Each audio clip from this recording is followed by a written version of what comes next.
Greetings to everyone, everywhere.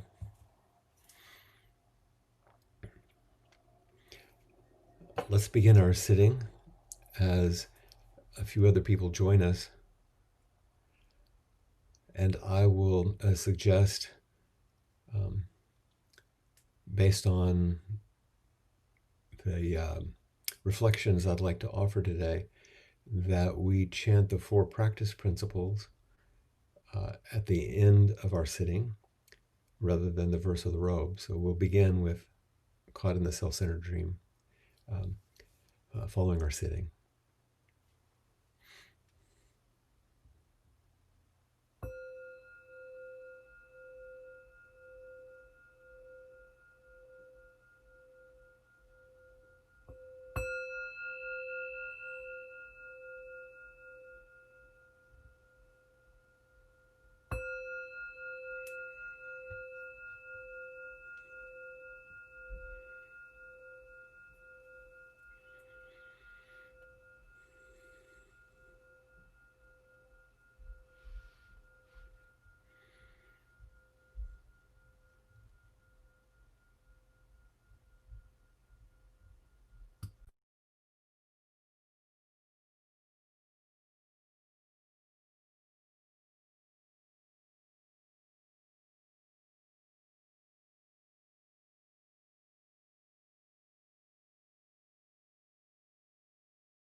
Caught in the self-centered dream, only suffering, holding to self-centered thoughts, exactly the dream.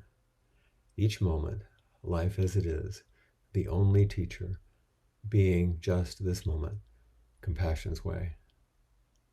Caught in the self-centered dream, only suffering, holding to self-centered thoughts, exactly the dream. Each moment, life as it is, the only teacher, being just this moment, compassion's way. Caught in the self-centered dream, only suffering, holding to self-centered thoughts, exactly the dream. Each moment, life as it is, the only teacher, being just this moment, compassion's way.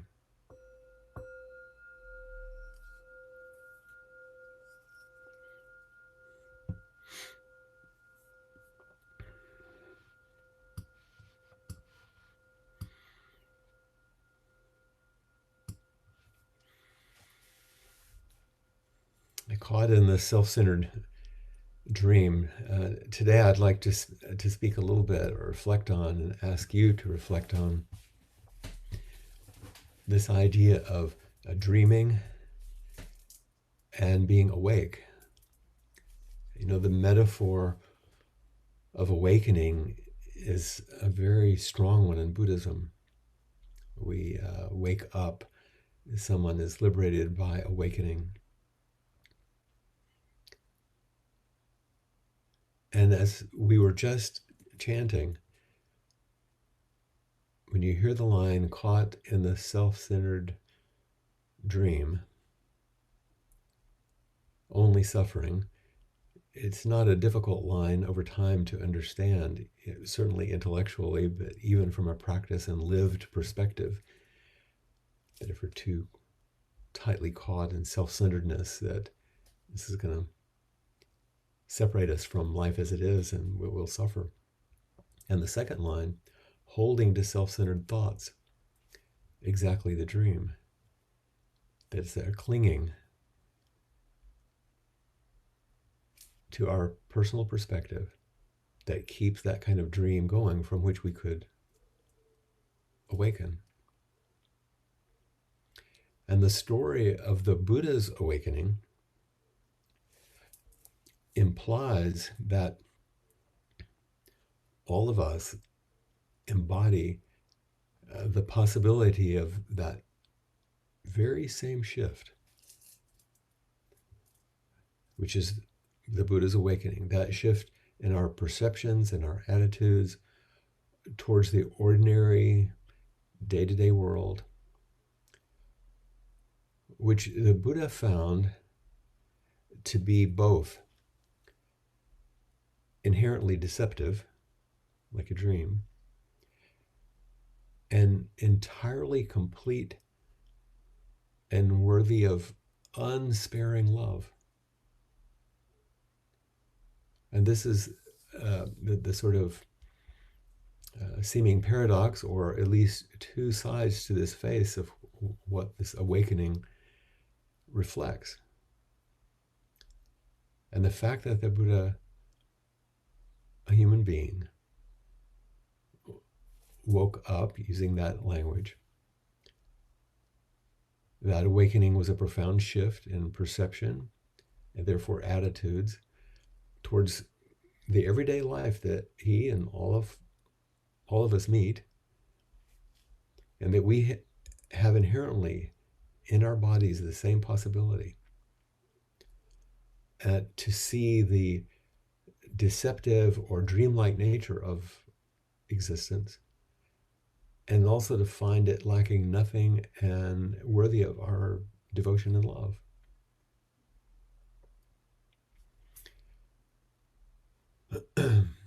What the Buddha discovered apparently when he woke up, or what he woke up to, remains, maybe from our everyday ordinary perspective, the sense that there's an awesome and unfathomable wonder that's hidden right before our eyes. Here in this fleeting, fragile world where we can delight in our gifts, um, where we also suffer, and where we die.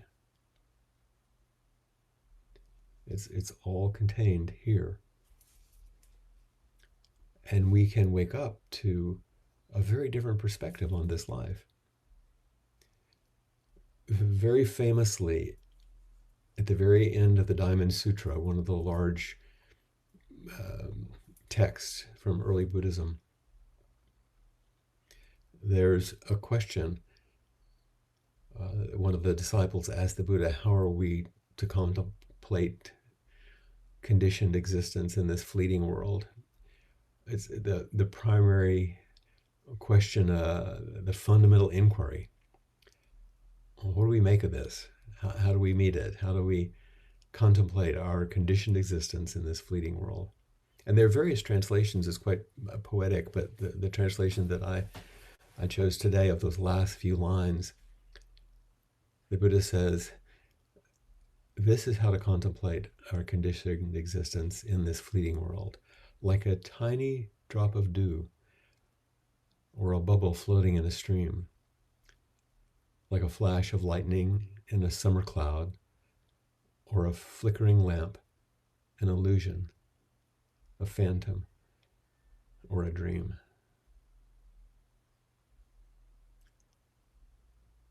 Like a tiny drop of dew, or a bubble floating in a stream, like a flash of lightning in a summer cloud, or a flickering lamp, an illusion, a phantom, or a dream. This is how we are to view our life. And each of these things is something that is we would take as real, as part of life. And yet they're profoundly, they exist in response to the conditions that create them, and they're very fleeting. A little drop of dew, a bubble floating down the stream, a flash of lightning, a flickering lamp, an illusion, a phantom, and a dream. And so the other aspect of this metaphor is the dream-like nature of reality. The dream-like nature, although it is our reality, how do we wake up? And it is the question I've been asking myself. Do we wake up from the dream, or can we dream ourselves awake? Because of our creativity and the way that our minds are creating our reality. So here are two dreams, actual dreams that I've had. I think maybe I've mentioned at least one of them before, but they came in a sequence. And so here's a personal example from my own dream life, or way of looking at things that I think touches on the questions that I'm asking about waking. So in the first dream, I was leading a retreat, not too far different from my everyday life. And as I was attempting to wrap up, or things were nearing the end, people were peppering me with last-minute questions about the Dharma, as if they were kind of grasping for one last piece as things were ending. And I could tell that everybody was, as usual, we're longing to be more at ease in our lives, and to understand how to open to the freedom that the Buddha taught and these practices seem to promise. And it was kind of a grasping and a feverish nature to it. And I could tell in the dream, I kind of abruptly turned, almost not exactly irritated, but kind of a sense of urgency. And I spontaneously just said, you have to learn to respond to life in each moment without a self. You have to learn to respond to life in each moment without a self. Now, I repeated this phrase very emphatically in the dream, emphasizing that this was the key to opening the door to freedom that people were asking about. You have to learn to respond to life without a self. This is the basic teaching. Now, this isn't a revolutionary statement, of course, but the way it came up through me in the dream and the clarity of its truth was kind of stunning. And everybody knows that we can have experiences in a dream that don't survive the light of morning, but this one did. And there were other things in the dream I can't remember, of course, but I do recall making this statement really strongly as I turned to leave the group. It was kind of a laser like parting shot. But it came back to hit me too. You have to learn to respond to life in each moment without a self. And then the next day, or very near, maybe only a couple of days away, I had a second dream. And I'll tie these together. And in the second dream, my dear teacher, Blanche Hartman, had come back, now being dead for several years, and we had Dokusan, or practice discussion. And it was amazingly beautiful, and I felt the most exquisite peace being in her presence. We were in our formal robes, like we'd been at the San Francisco Zen Center when we were in Sesshin and formal training retreats. And at the end of the meeting, we did our bows, and for some reason we began to take off our okezas, the formal outer robe, and there's a very ritualistic way of folding and taking care of Buddha's robe. And I realized as we did this that the one that I was wearing was not mine. It was old. It had been there a long time apparently, and I had somehow been wearing it, but it was someone else's. And I knew in that moment that it was time for me to make my own. And seeing that I was realizing this, Blanche was very encouraging by saying that my ability to work with fabric was unusual in some way, very precise and somehow tender, and that we had shared the most while she was alive, while we sewed together. And this is true. All those years. And so I went to the sewing room, which was a new one. It wasn't the one that we had spent so many time in. And then she was gone again.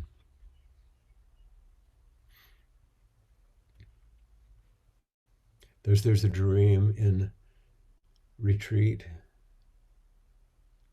You have to learn to respond to life without a self.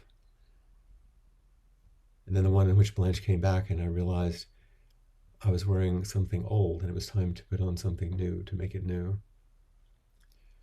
We're always becoming new. This fleeting world, like a bubble in a stream, like a flash of lightning, a dewdrop, impermanent and interdependent.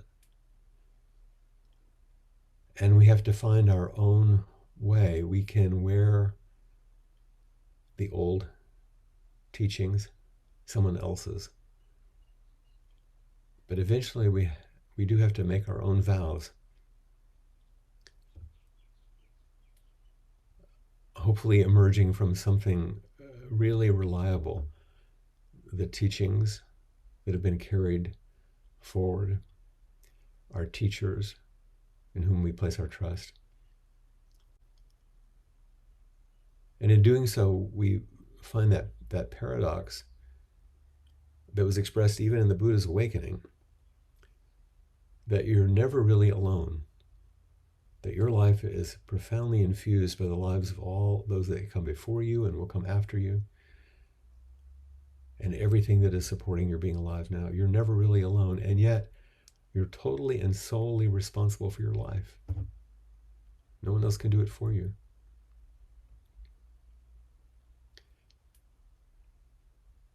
And wrapping yourself in the teachings, embodying those teachings, realizing them as your embodied life,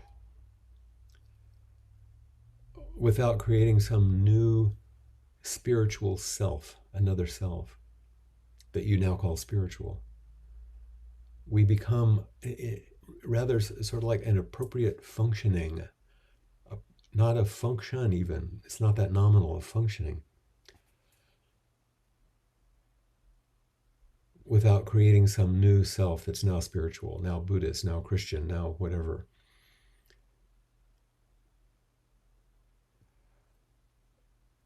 We're asked to learn to respond through our practices together, through our training, the way that we embody the forms and live together in retreat, even online, with immediacy and intimacy.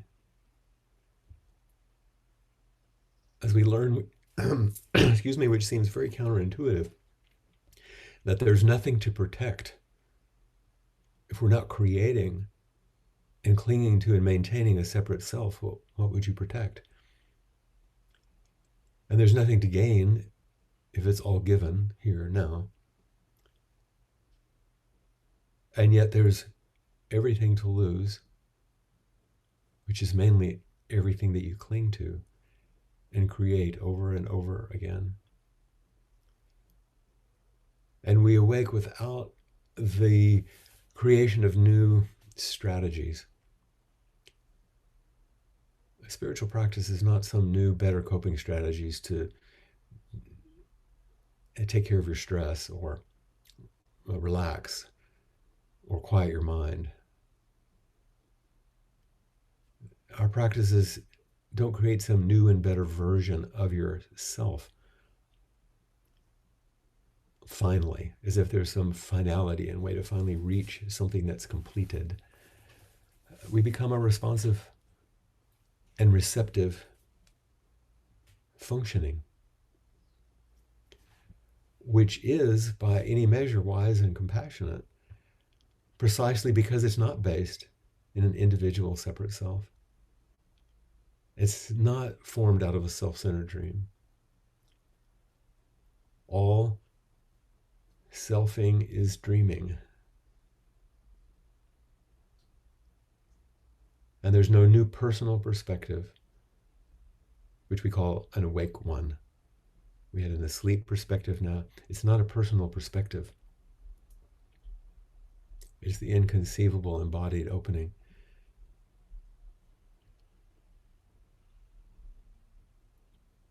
So, are you being dreamed awake? Or are you sleeping more deeply?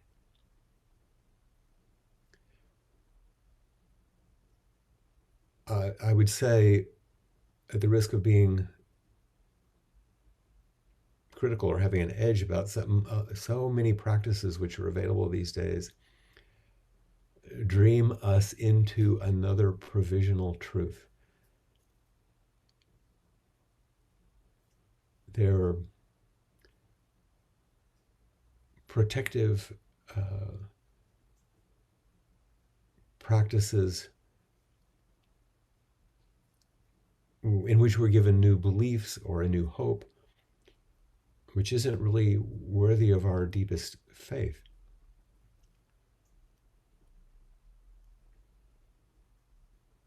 Some fresh set of behaviors, some better coping,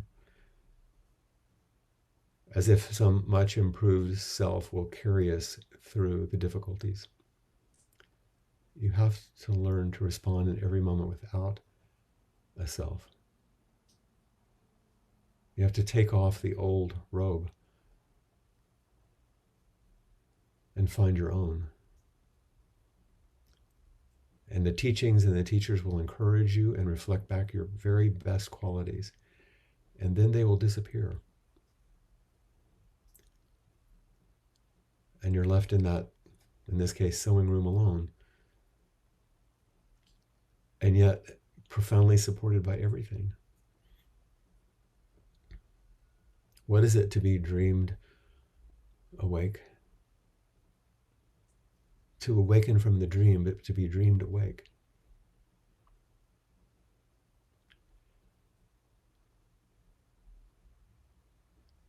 It's such a paradox. In another sutra, in the Lankavatara Sutra, there's an enigmatic line that says, things are not as they appear. nor are they otherwise. Things are not as they appear, nor are they otherwise.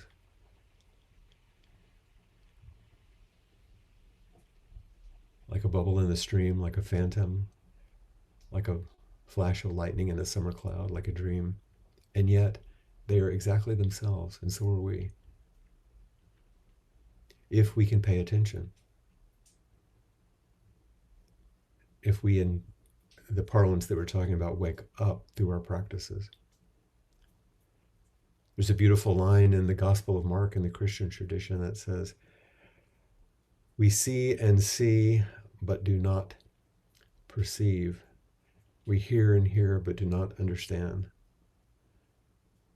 We can use these embodied perceptual apparatuses to meet the world, but sometimes don't understand its fullness. We don't, as the Buddha did, see that each thing is inherently deceptive and yet complete and entirely worthy of our unsparing love. Mary Oliver says it this way: 10 times a day, something happens to me like this, some strengthening throb of amazement, some good, sweet, empathic ping and swell. This is the first and the wildest and wisest thing I know, that the soul exists and is built entirely out of attentiveness. And without debating about the existence of soul particularly, I think she's meaning that when you're a responsive and reflective function in the world, that often each day, some strengthening throb of amazement, embodied a throb of amazement, some ping and swell that's good and sweet. And this is the wildest and wisest thing I know, that there is a self that exists, but it's built and contingent on attentiveness. It's both real and unreal. It's a dream, and yet it exists. This is our question. And it comes down to things that are quite tender.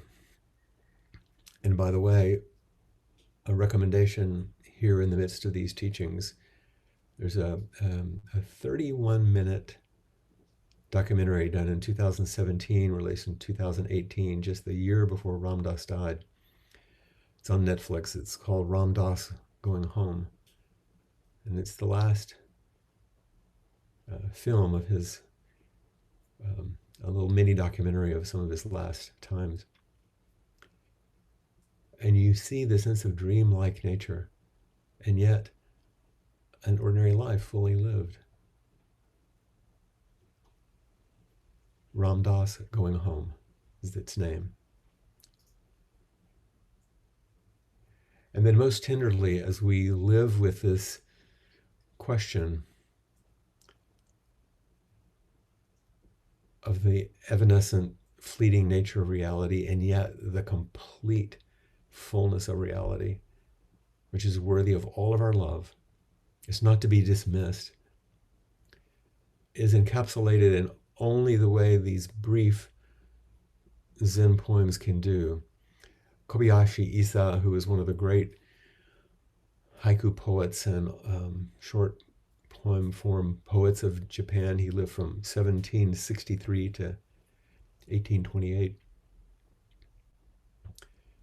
And early in his life, his wife was pregnant and bore a child that died at birth. One of the most heartbreaking things one can imagine. This is his poem. This dewdrop world is nothing but a dewdrop world. And yet,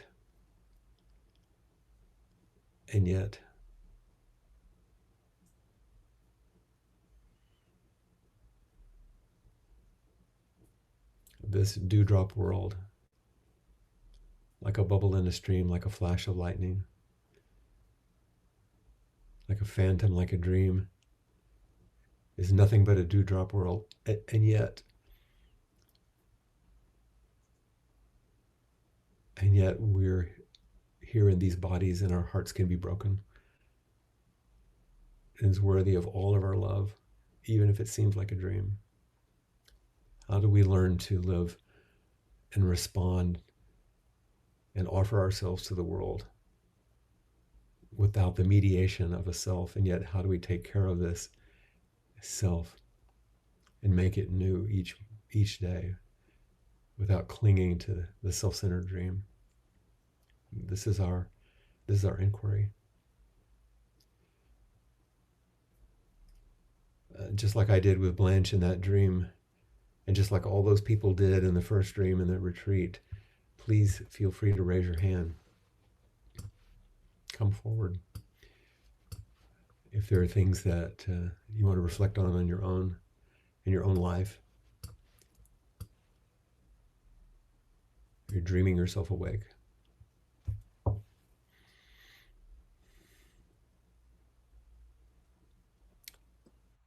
Hello, Monica. Hi, Flint. I last week I had a dream. I think I dreamed myself awake with. Hmm. So when you were telling your story, I was going, "Whoa!" Um, I've been thinking lately, having these feelings of I'm not helping people enough or as much as I used to, and um, realize now part of it is the stress of COVID's just making me more sensitive to everything. But I was having those thoughts, and then a few nights ago, I had a dream where I was in a room and sitting in a classroom in a chair type thing, and then there were different people up front, and one was a woman giving birth, and all of a sudden my body just sort of melded out of the chair and went up next to her and helped her. And then another a guy was up there, and I didn't have any control over this. It was just, and then it was like, oh, there she goes again, and my body sort of melted and went up and helped him. And when I woke up, I just realized just this, what I'm doing now is just fine. You know, this is a really intense, stressful time, and to not worry about it. That Mhm. I'm I'm just like I've been taught, I'm fine just the way I am. Um, but it was a profound dream. Uh, Absolutely. And your what you're calling help, that expressive and responsive functioning that I was saying, Mhm. you realized happened without a self making an intention. Right. That It just it just functioned that way. that was the awesome part of it when I woke up Yeah. after I sort of thought about it. Yeah. Hmm. And that's sort of stayed with me, you know, the last week, just realizing what And I used to see myself as doing is going to look different now. Someone asked me to sponsor them, and I said no, which is, that, and that sort of was what sort of started this whole thinking thing, but it's fine. that's right. We're immensely limited and infinite, and that combination is you can't figure out, but we get intimations of it through our practice, through our dreams, through our life, especially when we open ourselves or open our hearts.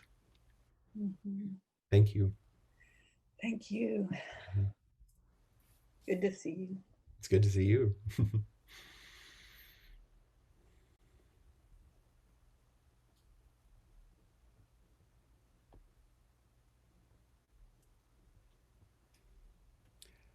Oh, yeah. Oh, there we go. We have your voice today, Richie, eh? Hopefully, yeah. Can you hear me? Can you hear me all right now? Yeah, that's good. Absolutely. All the way from that little island of Scotland, eh? Yeah.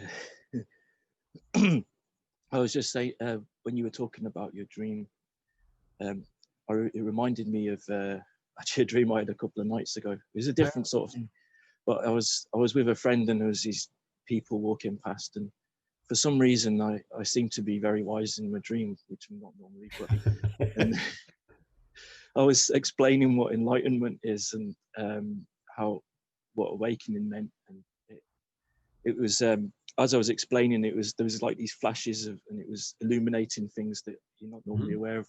And my friend was going, oh wow, I see what you mean, and that. And then I woke up, but it stayed with me. The dream stayed with me, and I didn't really understand what it was about. And then actually today I was reading something, and then it all sort of clicked, and it made me think. What it is like our minds are all made up of lots of different consciousnesses. It's like you've got hand consciousness, foot consciousness, leg consciousness, eye conscious, all these different consciousnesses. So there isn't actually one mind. There's lots of different minds there. And when you get an insight into something, or when you see something, or you feel, it depends how many of those consciousnesses are paying attention at the time to see how deeply it goes down. Sometimes they're not all of them are paying attention to what's going on. That's why you get this profound feeling, and then suddenly you come down from it, and you're back to this that part of you that's always criticizing things, or feels averse, or is still there. And it made me understand what, I don't know if I'm explaining this very well, but each time you have a glimpse of it, it's like more of these consciousnesses wake up to it, and they see, and then the more that happens, the more unified the mind becomes. And I guess that's like, I was wondering if that's what the Buddha meant when he was talking about you can awaken, and then, but there's still a remainder, and then some people awaken, and then there's no more remainder. And I wonder if when it's no more remainder, that's when all of the mind is unified. There isn't any scattered consciousnesses anymore. They're all focused on the one thing. And when everything's focused, it's no longer projecting anything into, and then it's all very still and quiet. And yeah, I think that's the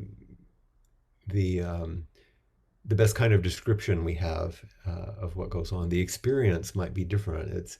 But what you're describing in an ordinary way is what you read in the Heart Sutra. All right. Okay. Yeah.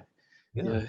That we create this world out of this pile of things they call skandhas, all these different consciousnesses. And it isn't located just in the eye, ear, nose, tongue, body, mind, and yet it's all perfectly flowing along. Our particular small perspective can't contain it, doesn't control it, and also doesn't break it up.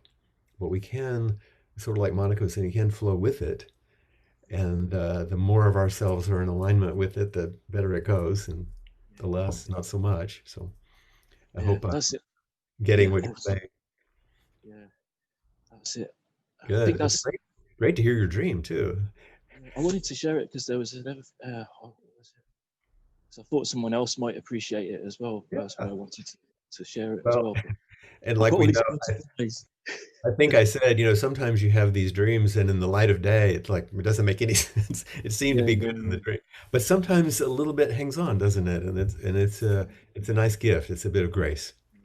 I think I was trying to give my friend a bit of hope actually, because he was feeling a bit down that he'd gone back to his old self again and everything, and he was hoping to. And I was trying to explain. I was saying, just be patient. You have to be patient. Each time you get this flash of illumination, more of it pays attention, and That's the right. more unified it gets. And you just have to hang in there and not just it's patience. Patience is difficult. I find it difficult. That's right, but it's a big one, and I'm not so concerned about the no remainder bit. Who knows about that if we can ever get Yeah, there? But I'll yeah, take moments of awakening. yeah, yeah, Good. Thanks so much. It's good to hear your voice. yeah. Good to see you, mate. Take care. All right, bye bye.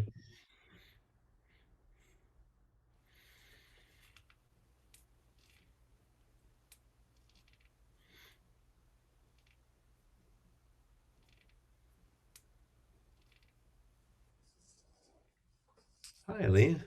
Hi. I appreciated Richie's sharing of his dream. For me, the dream lots of time is reality sort of being like a backdrop, flat, painted in a play, so that you look out and you just see things as they are, but maybe that's not quite the right expression. And so what I've been doing is I've been steeping myself in these matters of anti-racism, and you wind up going back to the causes and conditions, going back into the past and reading the history and the politics and the jurisprudence and 100 years and 200 years. And you can go back very deeply and very broadly. And there's this really large, immense thing that I'm beginning to see rather than this flat surface, right, of all the ancient twisted karma. Yes, that. And so I'm wondering, when you bring that forward into the moment or allow that to be the course that has led to this moment that I am called upon to engage. And we are talking about trying to create ourselves anew in each moment to meet that. I'm kind of struggling with where I find myself, having gathered all of this, consciously desired to gather all of this. Sometimes you wonder if even what you read about, even though it's authenticated and it's documented, there'll be people who will say it isn't true. People, right, that don't, right. And then you think, well, is it? They say it is. So, is this a dream? But let's say it's not a dream. Let's say that this actually happened. And so here you are. And I still find myself struggling with what am I to do to meet this in a beneficial and skillful way. What shows up in front of you? A little bit of what shows up in front of me is, I don't want to, I'm too lazy. Those are self-reflections. What shows up in front of you? Oh. That's all that matters, is how you meet that. Is that really true? Not what you think about yourself. Is that really true, though, what you said, that all kind of things about ourselves, but ultimately what we meet and how we receive it and how we express ourselves to meet it, that receptive and expressive functioning. That's it. That's aliveness. That everything else is some idea. And ideas are nice, and it's good to have, this is a strange segue, I know, but I think that's why art is so important. Music, literature, other kinds of art, because there's a way in which we're attempting to express this thing without just saying, how do I functionally do? How do we make sense of this thing? I was just given recently a link. It was in the New York Times on the website. I think you can find it pretty easily. It's called Concerto as a Conversation. Okay. And it's about a young Black composer who's written a concerto, and it's premiered just in February of this year at the LA Philharmonic at the Disney Hall in Los Angeles. But the conversation is between he and his grandfather, who's dying of cancer, who grew up as a Black man in the South, and what he's talking about and reflecting on how he lived his life. And then he's proud of his grandson for doing this thing. And then you hear this exquisite music that's produced, but it's no less exquisite than the story that the grandfather it all starts being wrapped up, and the care and the openness of my heart in response to it. All of that is what matters. Okay. Does that make sense? It makes me want to cry. And so that's how I felt when I watched it. I watched it twice, and with more tissue the second time. But okay. Well, I appreciate. I guess what I'm trying to say is the reality of the lived experience that we can embody and carry forward is the meaning of what we're trying to understand, not within our heads. Okay. Another strange story, if you allow it. Back 20 something years ago, maybe a little longer, Erin and I took my mom to Paris. And we were showing her the opera house, the old opera house. She wanted to see the Chagall ceiling, and so we were there and we were taking a look at it and having a tour. And then I noticed there was an advertisement for something that was going to happen, and it was a ballet. I'm not a big aficionado of ballet particularly. The costumes had been designed by a Cocteau, and the scenery, like you talked about, had been painted by it just went out of my head, another famous artist, Picasso. Mm. And they were going to be brought out of storage in the three small ballets that had been originally done with those costumes and that backdrop were going to be redone. So I bought tickets in the box seats right under the ceiling, so we could take my mom and sit and watch these things. And it was a special moment, but you could see that the images were flat. What they were wrapped in was beautiful, but old. But what came through is what mattered. How I could receive it and respond to it. How that would happen in the art. How I could just be in a special moment with my mom.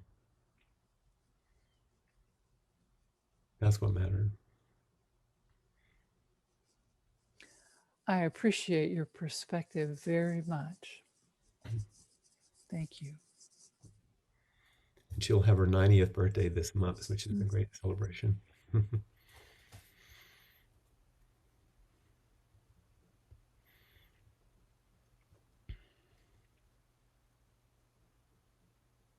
Hi, Darcy. You're still muted there. Look. There you go. There you go. Thank you for your precious words today. Very moving. Thank you. And some of the things that all the other people have said. And once I start listening to other people, I forget what I had raised my hand about in the first place. Me too. Everything just kind of all goes together, you know? It is all together. Yes. And that actually, thanks for reminding me, that's why I raised my hand. You were talking about no separate self. And, you know, I have sort of worked on that for so long and not understanding it. And I wanted to share this week when I found I was feeling a lot of stress in my body. Mm-hmm. And in sitting, it seemed to have to do with the thoughts going through that all of this depends on me. I've got to fix this, mm-hmm. about me. You're caught in that dream. Yes, and it's such a painful dream. And instead of turning away from it, I sat with it, and it felt like pure terror. Almost like I would imagine to die, like to leave this life. And as I sat with that, it went to a nightmare, actually a recurring nightmare I had as a child. And then I sat with that, and all of a sudden I was lying on a sofa in my family living room with my head on my mother's lap, and she was stroking my face and my hair. And then it was like all of a sudden it was me stroking Kevin's face and hair. And it was this intergenerational thing that it was like, you know how those things that collapse and go out separate and collapse again? Mhm. It became really clear to me that all of this is the same. And you were expressing Mm-hmm. and you were receiving. Yes. That's the Yeah. functioning. Yes. And the Yeah. terror of those small selves is a terror that I'll die or other people will die if I don't take care of everything. And it's a very small perspective. Yes. But when you softened that and allowed that flow, something else could happen. Mm-hmm. Yeah. Anyway, I wanted to share that. Thank you so much. It's very touching. Thank you. We're in it together. That's that's right. That's for sure.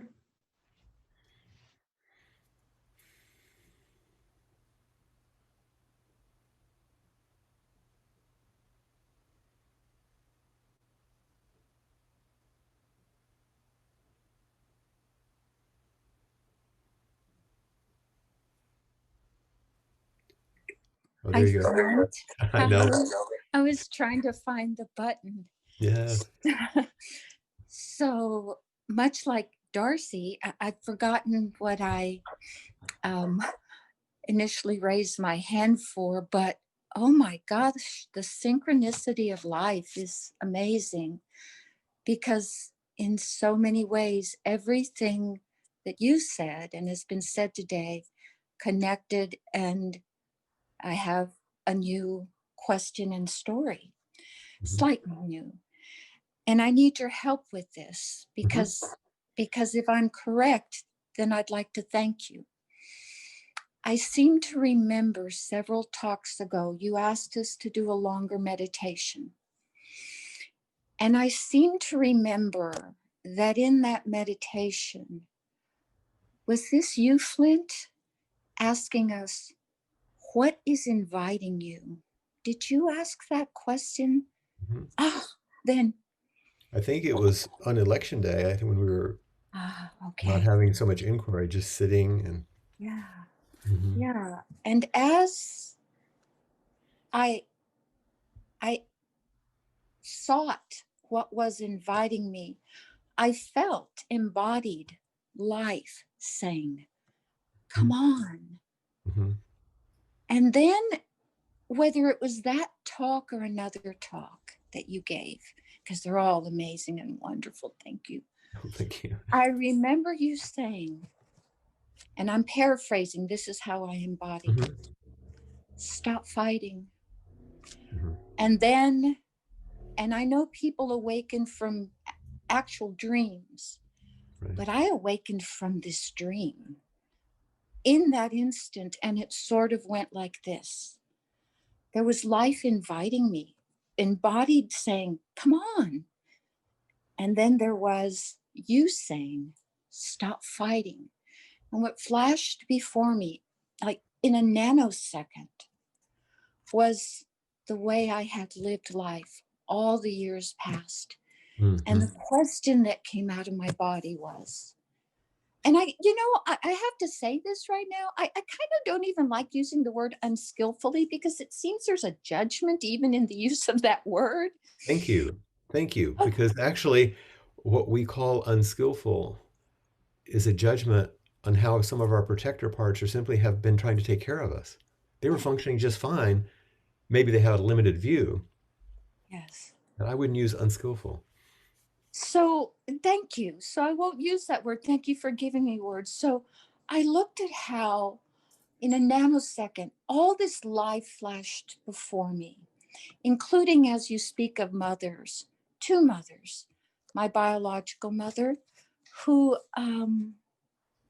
did the best she could, and my marriage mom, my mother in law, who, as we speak, is in the process of dying. She had a stroke, she's under hospice care. No, So sorry. all this life that involved me doing the best I could do in the moment, and it not turning out very well because I was caught so much in my self-centered dream and everyone else's self-centered Mm-hmm. dream. And the question just wrote what came up. What was that all for? What was all that fighting for? Mm-hmm. I mean, internal and external juggling. And it brought back the words of my own dear mom as she died. And as she was dying, because of her mental illness, she had not only auditory, but the physical hallucinations, the Mm-hmm. sensory hallucinations. And I was trying to describe, to say to her, Mom, but your feeling's not real. You know, it's just your mind playing tricks on you. And I remember in that moment, her looking at me saying, are you telling me my entire life has been a lie, a dream? None of what I remember was real. Mm-hmm. Are you telling me my life was, and then she broke, Mm-hmm. meant nothing? So here's the point I bring that all to. Mm-hmm. Thank you for the question. What is life inviting you to? Because in that moment, I had an awakening. Life called me embodied. And the quest and your stop fighting called me. And my mom took one approach to my telling her, this is not real. I'm taking another approach. Yes, I know it's not. And I know I need to hold it. Mm-hmm. And I know there is a coupled life. Right. And that's why when I was speaking of the Buddha's enlightenment, I said it, you could see that life was inherently deceptive, what the side your mother was speaking to, Mhm. and at the same time entirely complete and worthy of our unsparing love. Mhm. They're true at the same time. And just one last sentence. So now, as my other mother, my former mother in law, but I still love her as a mother, is dying, I call her every day. And for those 5 minutes that she can sustain, I am just with her wherever she wants to be. Yes, that's the functioning Thank you. together. So thank you. Thank you so much, Nalda. And I see that it's our time, so uh, there there's always a little bit of a pain when I see that there are people who have their hands raised that we won't have time to speak to in this way, but maybe in the small groups afterwards there'll be a time to be heard and to open ourselves to each other in the way that this time in inquiry has made possible. It's called open. So now we'll chant the verse of the Arobe, which has now a different meaning as we feel it, putting on that newness. Vast is the robe of liberation, a formless field of benefaction. Wearing the universal teaching, I realize the one true nature, thus harmonizing all being. Vast is the robe of liberation, a formless field of benefaction. Wearing the universal teaching, I realize the one true nature, thus harmonizing all being. Vast is the robe of liberation, a formless field of benefaction. Wearing the universal teaching, I realize the one true nature, thus harmonizing all being.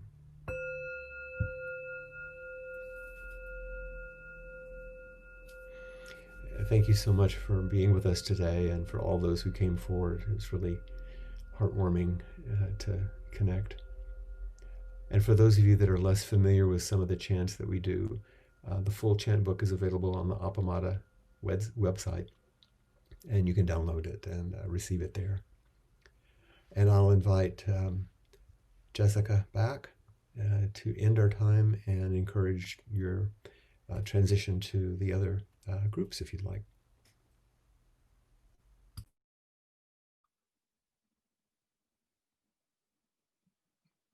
Appamata's programs and facilities are supported through your generosity, and your support makes a huge difference. So thank you all so much. You can make a contribution to Flint, to any of the teachers, and to Appamata for the facilities on the website at appamata.org. Thank you all. And please do feel free to join us at the after inquiry, which is also on the main calendar, starting right now, and I believe led by the lovely Maria Boyd. Thank you.